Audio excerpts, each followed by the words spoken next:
très mal organisée ces derniers temps et je me suis dit qu'un book tag ce serait peut-être la meilleure option pour vous proposer du contenu un petit peu sympa sans que j'ai eu trop le temps de le préparer. Il y a quelques temps j'étais tombée sur le Fanazo book tag, je crois qu'il se prononce comme cela. Il avait été créé par Lemon June, Fanny, Zoé de la chaîne Biblio Zoé, Natou Lecture et Pinup Apple and Books. J'avais trouvé le concept hyper sympa et les questions étaient assez rigolotes, donc je me suis dit que j'allais me lancer.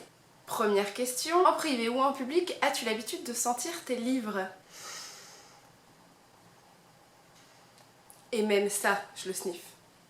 Peu importe le support, j'ai toujours pris l'habitude de sniffer mes livres, je ne sais pas pourquoi, ça sent trop bon, l'odeur de l'encre, l'odeur du papier, le mélange de tout ça, même les catalogues je les sniffe, vous l'avez vu. Je pense qu'il n'y a que les amoureux des livres qui peuvent comprendre ce délire là, on est beaucoup à sniffer nos livres et je pense qu'on n'en a pas honte du tout, en tout cas personnellement même au travail il m'arrive de sniffer des catalogues. J'ai un peu l'air d'une tarée mais voilà c'est la vérité, j'aime sentir mes livres, j'en ai pas honte et je l'assume totalement. Je vous retrouve dans une tenue différente et dans une allure tout à fait différente, c'est-à-dire transpirante grâce à la chaleur et au retour du travail. Mais je me rends compte au montage que j'ai complètement oublié de vous poser l'une des questions du tag qui est: comment organises-tu ta bibliothèque par genre, par maison d'édition, par couleur? Voilà. Vous découvrez ici la partie à peu près rangée de ma bibliothèque avec en particulier la VO et un peu de VF. Et un joyeux bordel se composant d'un peu de VO, de bordel, de livres traitant de tout et n'importe quoi, d'un très très gros bordel composé de tout et n'importe quoi, et ensuite une à peu près organisation de classiques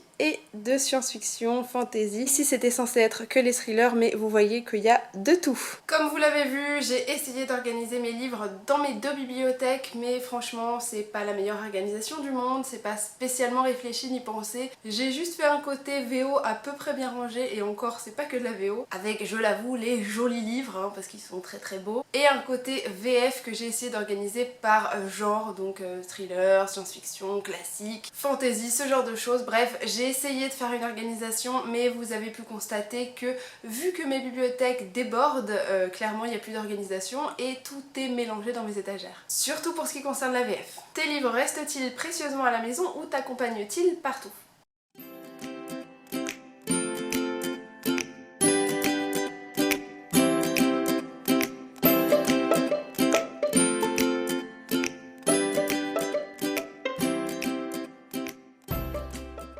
Il m'est tout à fait impossible de conserver mon livre chez moi. Je serais bien trop frustrée de ne pas pouvoir lire dans les transports en commun, au travail quand j'en ai envie, ou tout simplement quand je me fais chier en attendant quelqu'un dans la rue. Pour un ciné, pour un resto, peu importe, j'aime bien pouvoir avoir mon bouquin à sortir si je m'ennuie, si j'ai pas envie de sortir faire les magasins, si j'ai pas envie de sortir faire autre chose et que pour m'occuper j'ai besoin de quelque chose. Je préfère avoir mon bouquin que mon téléphone qui de toute façon a une batterie moisie sur laquelle je ne peux plus tellement compter. Donc un livre, ça n'a pas de batterie, c'est très fiable. Maintenant je reste une très grosse parano de mes bouquins, en fait j'aime bien qu'ils soient tout beaux, tout propres, pas cornés, tout presque neuf finalement. Donc j'ai tendance, comme vous l'avez vu, à transporter mes livres dans un petit pochon que je glisse dans mon sac afin qu'il évite de se prendre des coups de clé par exemple, des coups de tout ce que vous voulez, de tout le joyeux bordel qui traîne dans mon sac et qui pourrait l'abîmer. Voilà, c'est un petit peu mon côté strict avec mes livres. As-tu déjà acheté une autre édition d'un roman ou d'une série que tu avais déjà parce que tu n'aimais pas particulièrement celle que tu avais déjà?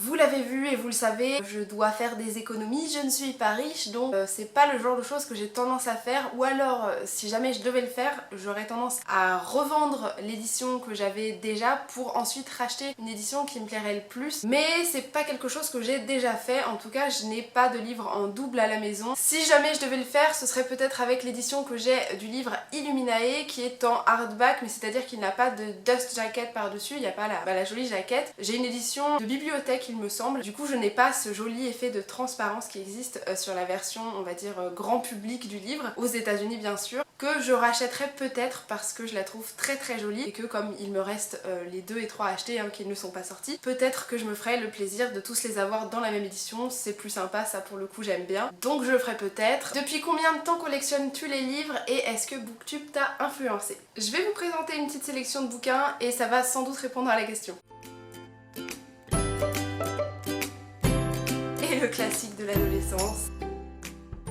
Au Aussi loin que je m'en souvienne, il y a toujours eu des livres chez moi parce que ma mère adore lire, elle a toujours lu et j'ai grandi en la voyant lire, donc ça m'a clairement influencée à lire à mon tour. On m'a acheté des bouquins toute petite, il y a des tas d'albums qui sont pas chez moi mais qui sont chez mes parents et que le jour où j'aurai des gamins, je leur présenterai. Mais il y a toujours eu des livres à la maison, on m'a toujours lu des histoires, j'ai même toujours réclamé à en avoir des histoires, donc finalement les livres je les collectionne depuis presque avant ma naissance parce que ma mère avait commencé la collection pour moi. Donc c'est sûr que j'ai pas attendu Booktube pour commencer à collectionner des livres, j'ai toujours été une très grosse lectrice. C'est très rare de me voir sans livre ou alors c'est que ça va pas très bien ou que j'ai vraiment pas le temps. J'ai toujours un livre, j'ai toujours lu et j'ai toujours eu du mal d'ailleurs à me séparer de mes livres. Les seuls que je revends c'est vraiment ceux qui ne m'ont pas plu ou pour lesquels je n'éprouve plus aucun intérêt. Malheureusement le fait de collectionner ces livres ça prend beaucoup de place et que malheureusement mon appartement n'est pas extensible, donc je crois qu'un jour je serai obligée de faire une petite sélection, ce qui me brisera un petit peu le cœur mais j'aurai pas le choix.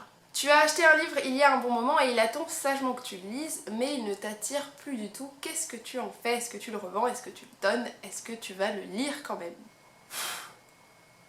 Mes envies de lecture sont très cycliques, il y a des fois où j'ai très envie de lire certains genres, d'autres fois pas du tout. Il m'arrive aussi d'acheter comme tout le monde des livres sur des coups de tête et forcément si ce coup de tête était vraiment très soudain et que cette envie était très soudaine, il est fort probable que plus tard le livre ne m'attire plus du tout. Malgré tout j'ai plutôt tendance à les garder dans ma pile à lire en me disant qu'il y a bien un moment où il va falloir que je m'y mette parce que si je les ai achetés c'est qu'ils me plaisaient à ce moment-là. J'ai plutôt tendance à vouloir leur donner une seconde chance plutôt que les abandonner et les revendre ou les donner tout de suite. Parmi eux, il y avait The Passage de Justin Cronin que j'ai depuis 5 ans dans ma pile à lire, voire même plus il me semble. Je l'ai acheté il y a un sacré paquet de temps. Le résumé m'intéressait énormément à l'époque et puis je crois que je m'étais laissée impressionner par la taille du bouquin qui est énorme. Depuis, il prend largement la poussière sur mes étagères, va falloir que je m'y mette parce que il m'avait vraiment intéressé sur le coup. Avec le temps, il m'a plus du tout intéressé, mais je le vois assez régulièrement, pas forcément en vidéo, mais dans des critiques diverses et variées. Et c'est un livre qui a, je crois, globalement plu, donc je me dis qu'il va falloir que je m'y mette, faut juste que je prenne le temps de dévorer ce nombre de pages conséquent. Juste à peu près 900 pages, enfin c'est pas grand chose quoi.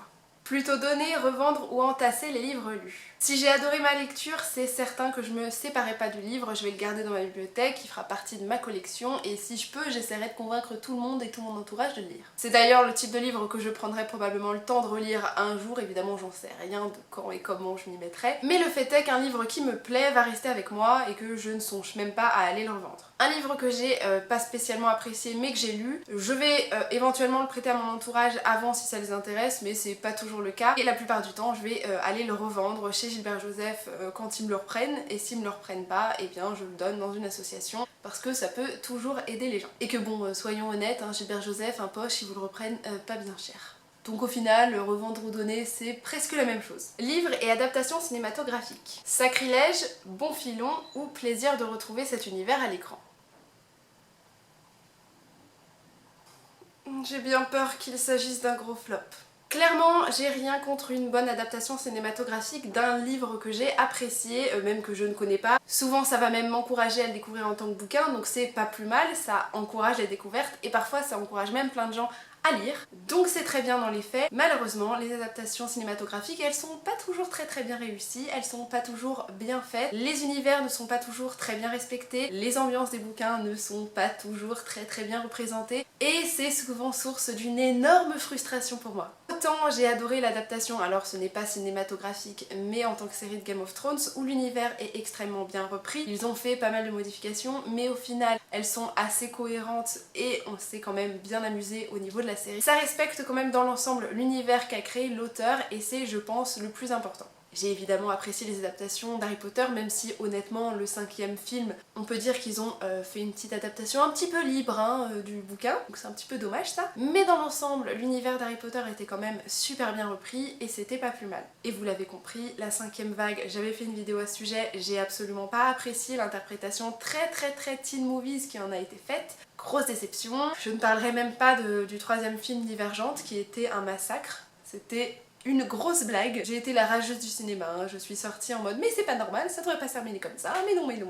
Voilà, donc je sors en mode vénère. Et honnêtement, plus je vois de bandes-annonces de Miss Peregrine et les enfants particuliers, plus je me dis que ça va être un massacre absolu du premier livre. Voilà, quand on voit que la bande-annonce spoil presque tout le livre et la jolie petite révélation du livre qui se fait progressivement et qui est très douce et qui fait toute la tension de ce premier livre et qui fait toute la magie de l'univers de Ransom Riggs. Quand on voit qu'elle est largement balancée dès les premières secondes de la bande-annonce, et ben je trouve ça très dommage. J'irai sans doute le voir et je ressortirai très probablement déçue. J'ai très peu de chances de ressortir heureuse vu ce que j'en ai vu. Donc j'aime les adaptations et je souhaite toujours très fort qu'elles soient bien réalisées. Malheureusement, ça peut pas plaire à tout le monde et quand on est un petit peu puriste des livres, ça fait souvent des dégâts. Est-ce que tu cornes ou écris sur tes livres ou est-ce un sacrilège pour toi? Je vais vous montrer quelques objets qui vont vous donner un petit indice sur mon point de vue sur la question.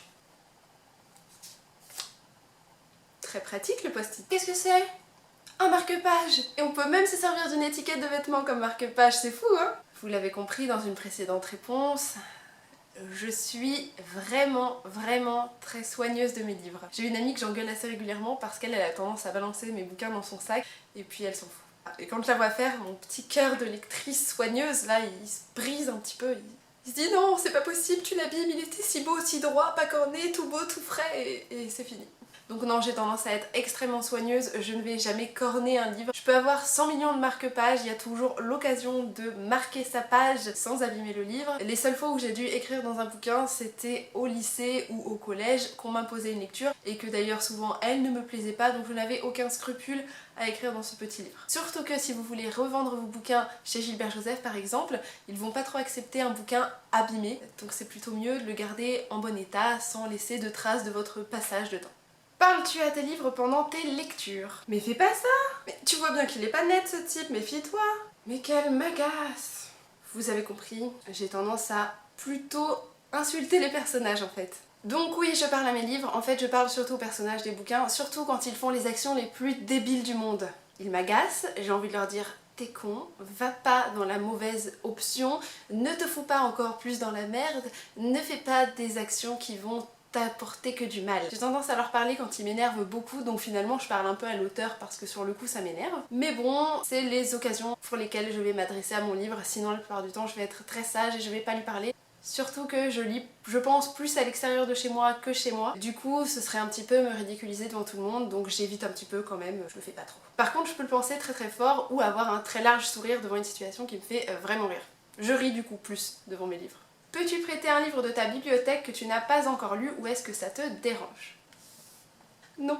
Je ne prête pas un livre que je n'ai pas encore lu, je sais pas pourquoi, j'ai toujours fait ça, mais avec n'importe quel truc. Un jeu, j'allais pas le prêter tant que j'avais pas essayé d'y jouer. Je sais pas, ça doit être mon côté très matérialiste ou mon côté réminiscence de gamine où c'est mes affaires et je te les prête pas tant que je les ai pas encore utilisées. Je sais pas, ça doit être très personnel parce qu'en fait ça ne change pas grand chose. Si tu ne l'as pas lu, quelqu'un le lira à ta place parce que t'as peut-être pas envie de le lire tout de suite. Donc en fait c'est pas plus mal de le prêter et ça m'est arrivé que pas mal d'amis me prêtent des affaires qu'elles n'avaient pas spécialement utilisées. Je le fais pas en retour donc je suis une très mauvaise amie. En plus sérieusement c'est plus avec les bouquins parce que je me dis peut-être qu'au moment où elle aura mon livre j'aurai envie de le lire aussi et du coup je serai très frustrée et voilà en fait c'est plus ce côté là où je vais avoir envie d'anticiper tout ce qui peut arriver mais c'est impossible de tout prévoir donc voilà j'ai tendance à prêter un livre une fois que je l'ai déjà lu. Parmi les 5 sens, lequel définit le mieux ton rapport au livre? Je pense que parmi les 5 sens, c'est plutôt le toucher. C'est probablement la raison pour laquelle je n'ai jamais cherché à avoir d'e-book parce que j'aime tenir un livre dans mes mains, faire défiler les pages, sentir les pages sous mes doigts, sentir que j'approche à la fin du livre, j'adore le voir. J'adore le sortir de mon sac, j'adore le transporter dans la rue. Ça peut même servir d'objet de défense, donc c'est quand même plutôt pas mal. Surtout Game of Thrones. Mais j'avoue que j'aime aussi le bruit que fait un livre, le bruit que ça fait quand ça claque, quand on le referme. Le bruit des pages également, donc c'est sans doute un petit peu l'ouïe et le toucher pour moi. Quelle est pour toi la plus belle bibliothèque du monde? Évidemment, je crois que ça vaut pour l'imaginaire et le réel. Dans les deux cas, elle est imaginaire. Il y a bien évidemment la bibliothèque de Poudlard. Parce que c'est Harry Potter, parce que c'est Poudlard, parce qu'il y a des tas de livres qui n'existeront malheureusement jamais, que j'aimerais lire, qu'il y a la réserve avec ces livres bizarres et effrayants et dangereux. Il y a tout cet univers magique, toute cette aura très spéciale qui fait que de toute façon j'aime Harry Potter et que sa bibliothèque me fascine et que j'aurais aimé des tas d'événements supplémentaires dans la bibliothèque de Poudlard. Donc clairement elle en fait partie et la première qui m'a fait rêver, on la connaît toutes.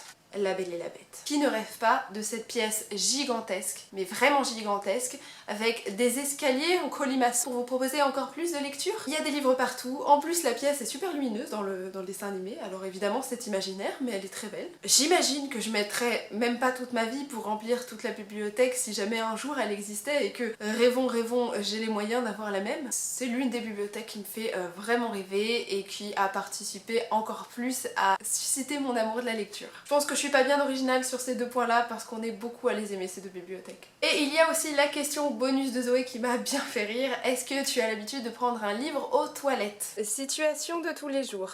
Ma vie quotidienne avec Loka. Scène aux toilettes numéro 1. Je ne peux pas faire pipi tranquille. Ce chat veut jouer tout le temps. Abandonner toute idée de lire aux toilettes avec Loka.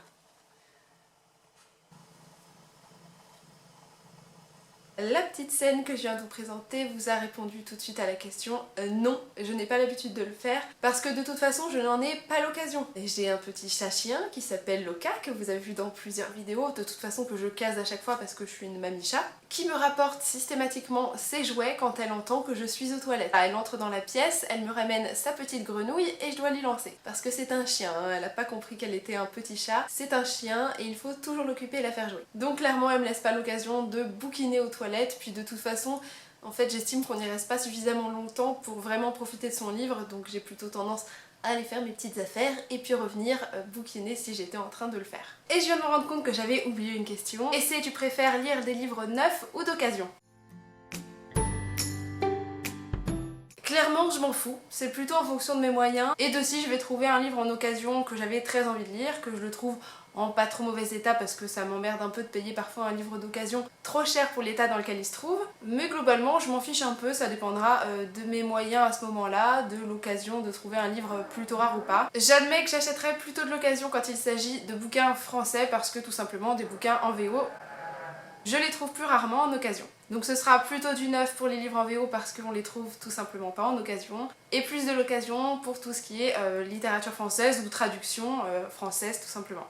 Mais j'ai aucun souci à lire les deux. C'est pas quelque chose qui me freine ou qui me bloque. Et voilà pour mes réponses au Fanazo Book Tag que j'ai trouvé très rigolo et très sympa, c'est pour ça que je voulais vous le proposer. J'espère que mes réponses vous auront plu ou intéressé. De toute façon, ce tag n'a pas été créé par moi, mais j'imagine que n'importe qui peut le reprendre et le refaire, donc allez-y si ça vous tente. Moi je me suis bien amusée. Je ferai de mon mieux pour vous proposer une vidéo peut-être un peu plus axée bouquin la prochaine fois. Faut juste que je prenne le temps de bien m'organiser, de vous préparer un contenu sympa. En ce moment j'avoue que je manque un petit peu de temps, donc je vous présente toutes mes excuses à ce sujet. J'aimerais être un petit peu plus soignée en ce moment, mais c'est un petit peu compliqué. Je vous fais d'énormes bisous et je vous dis à très bientôt.